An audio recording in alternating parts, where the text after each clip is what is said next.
I'm Gen X, I'm Gen Z. and this is our review of Lee Winnell's The Invisible Man. We're going to start off with Gen Z's take on this film. To start things off, this movie has an extremely lousy villain. It's a mix between Hannibal Lecter and Ghostface. Now, it's an interesting concept, those two killers combined, but it just doesn't work. The execution is very poor in this movie. The villain is a stalker type and a psychological type killer, and it just doesn't work. Other than the lousy villain, the protagonist and side characters in this movie are all terribly unlikable. Not the people, not the actors, but the characters. They are horrendous. They don't make any sense for certain plot devices, and the characters themselves just don't have the great development you would hope in a horror movie. Other than the unlikable characters, the plot devices in this movie make no sense at all. At one point, we find out that the protagonist is pregnant. This plays no role whatsoever in the entirety of the movie other than one scene where we actually find out, the one scene where we find out she's pregnant. And it just doesn't make any sense. It's supposed to be this huge thing, but it's not. Other than the plot devices and plot points, the movie has an extremely long setup. It's about a 2-hour film, and just about 1 hour into the movie, you actually get to see the Invisible Man. And the reveal is actually quite interesting. It kind of gets you excited for the rest of the movie. You're like, oh, maybe it'll pick itself up. But then it drops the ball immediately. It can't keep onto it for 5 seconds. And that's it. I can't say anything for that. Like, I'm done there. Okay. So it drops the ball. I feel like that kind of summed it up well. The villain also has a brother who also ends up to be evil for no reason. Evil family. Evil family. So, the brother ends up wearing the high-tech invisible suit, which is how the villain becomes invisible. He's a techie, he's kind of like the Iron Man, but evil, and he's invisible. The invisible evil Iron Man. Yeah, that's something you didn't think you'd hear today, did you? So, so the brother ends up wearing the suit and tries to kill one of the side characters, but ends up getting killed by the protagonist. And then it's a twist that it was the brother in the invisible suit. And it's a horrible twist. It makes no sense. Why? The twist doesn't make any sense with the plot. Because by the end of the movie, Adrian, the villain, tries to lure the protagonist to his house and convince her that it was his brother all along in the suit, the invisible suit, obviously, and they can still be together, and everything should be okay, and that he'll not be a bad person anymore, even though he's drugged her and done terrible things, just in general, with their relationship, many things. But it doesn't make any sense because, A, he's talked to her, his voice speaking to her while he's in the invisible suit, and she also found his phone in her attic when he broke into her house. So him trying to convince her that it was his brother all along is not gonna work. It's a terrible twist, and it doesn't make any sense. Rolling back to that ending, it's very unfulfilling. It's very predictable, as you had said earlier, because she gets lured into the house. Well, invited, not really lured, but while they're talking and having dinner and it's all very nice, she puts on the invisible suit, which she stole earlier in the movie and hid in the house, which, to that I say, how did Adrian not notice that one of the suits was missing? He has a basement full of them, and oh, there's one missing. Like, he's been in this house many times throughout the movie, I'm sure. Like, it doesn't make any sense. And so, she ends up putting it on and slitting his throat. Her best friend, who is a cop, does not arrest her even though she's committed murder. Even if it was just, she did commit murder. And also, she was in an asylum earlier in the movie. Like, I don't know where in the movie this takes place, but they've got some very funky laws regarding murder and insanity. So I don't know. I don't know how that all works. This movie was made in 2020. It's a pandemic movie. It's directed by Leigh Whannell. This is his third time in the director chair. And although he has written the scripts for many movies, this one is only his third effort as a director. So it stars Elizabeth Moss as C. She's the main character. Her best friend is Aldous Hodge, who plays James, her childhood friend, who's also a cop. His daughter, played by Storm Reed, her name is Sid, and smattering of other people, not a large cast, very common for the pandemic years, movies with small casts. So, from a Gen X perspective, the cinematography seems to be something that these directors, the new generation of horror directors, are really focused on. So we get some really cool shots that are very pleasing to the eye.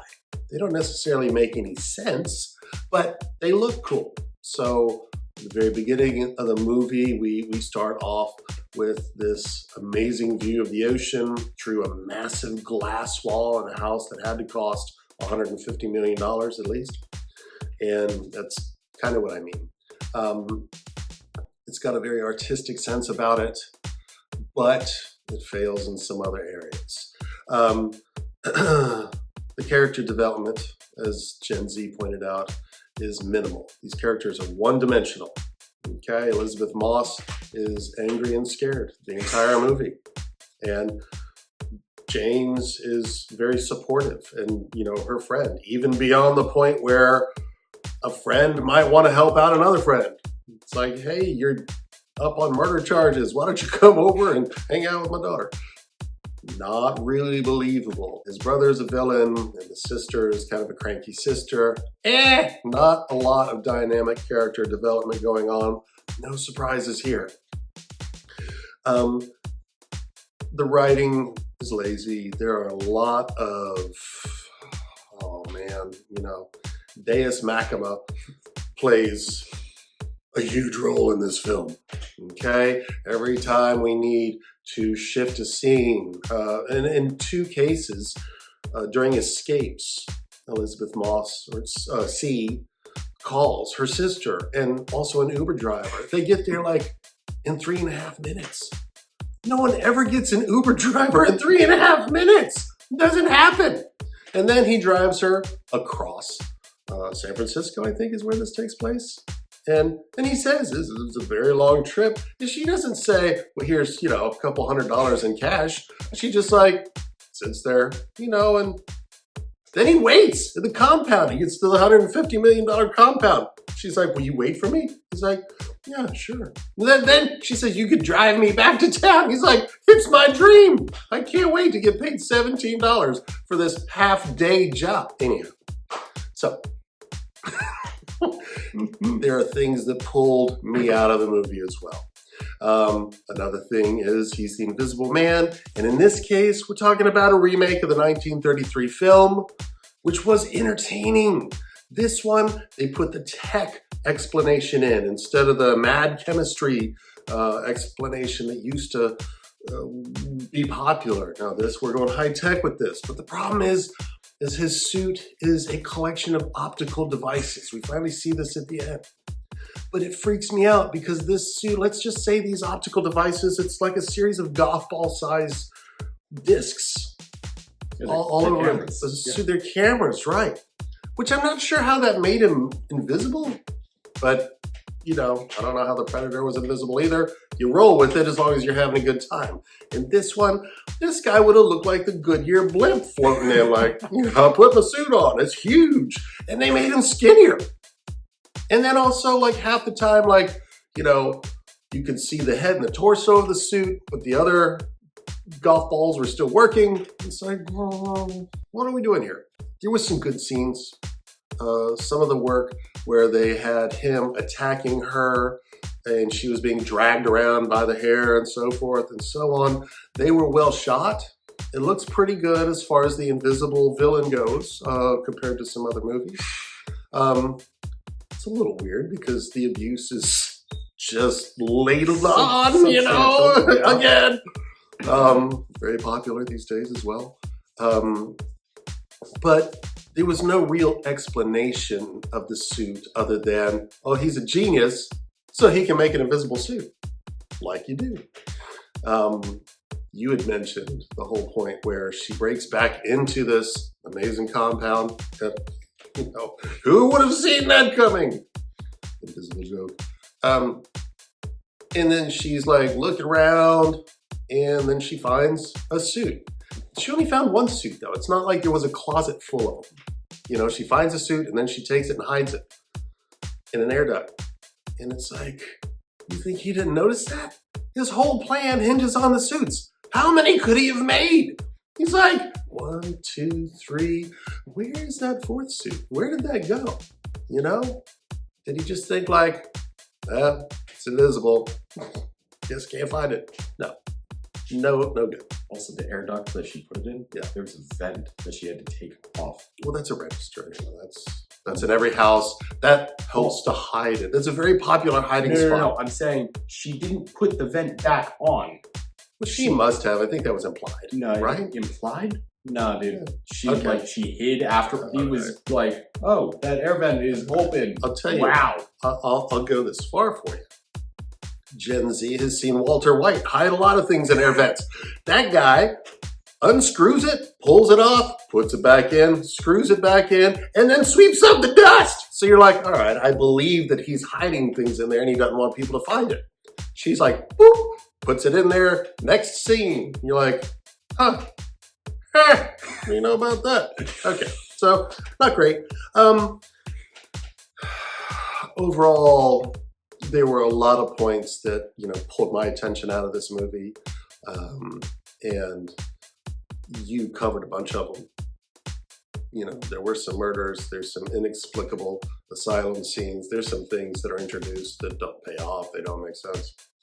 Whatever. So overall, I think that, you know, this movie looks like maybe a third time in the director's chair, and we're hoping that a lot of lessons were learned, because the Wolfman is near and dear to my heart, and I hope that he does an amazing job with it. I will say one more thing. This guy loves to punch out a car window. Invisible Man and the Wolfman, the windows just get punched out. He must hate car windows. I don't know what's up, but evidently something just like this there. guy's loving that look. Okay, that's where we're at. Well, actually, I do have one more. Man, and that's not where we're at all. There's one more. I have one more comment. The most important thing to have in movies today is a totally cool monster or villain. People love the Joker. People love the Demogorgon. I mean, super cool stuff. But when you have a villain that's invisible, that you don't see for 98% of the movie, it's not that entertaining. And when you have one-dimensional characters, like you said, not that interesting at all to watch. So, I'm going to add to that. okay. The villain, Adrian, is played by Oliver Jackson Cohen, I believe. And no slight to this man's acting ability, but he's not threatening. He's not threatening at all. Like, to your point, once the suit comes off, you need to have somebody there that carries some level of menace. Right. This guy, Correct. he's supposed to play a techie. Maybe he looks like a techie. He does not look like the kind of person that would take the suit off and you go, ah! You're like, oh, it's just you. Not threatening. Not good. Nope. Agreed.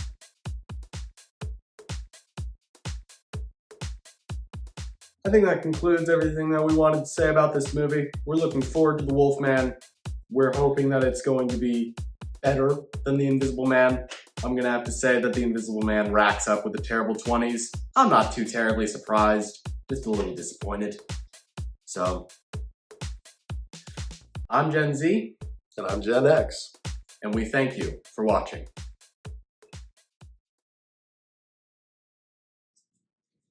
How do you get that? I don't know. She says she murdered people. She doesn't really care. She kind of like walks away. She only murders one person. Well, yeah, no. Well, yeah. She does commit Grand Theft Auto, though. Right? So does half of America on the weekends. I guess so. I don't even think that's a crime anymore. Alright. Now, you're squinting. I'm trying to remember. You're trying to remember. What was the point of that? Okay. It's like, it's an invisible man. Not like, and a baby. Oh, God, really? Yes. I must have been getting pizza at that point. Jesus Dude, Christ. yes. Okay. All right. God. All right. All right. You know what? You got right. it. So, when you have a million.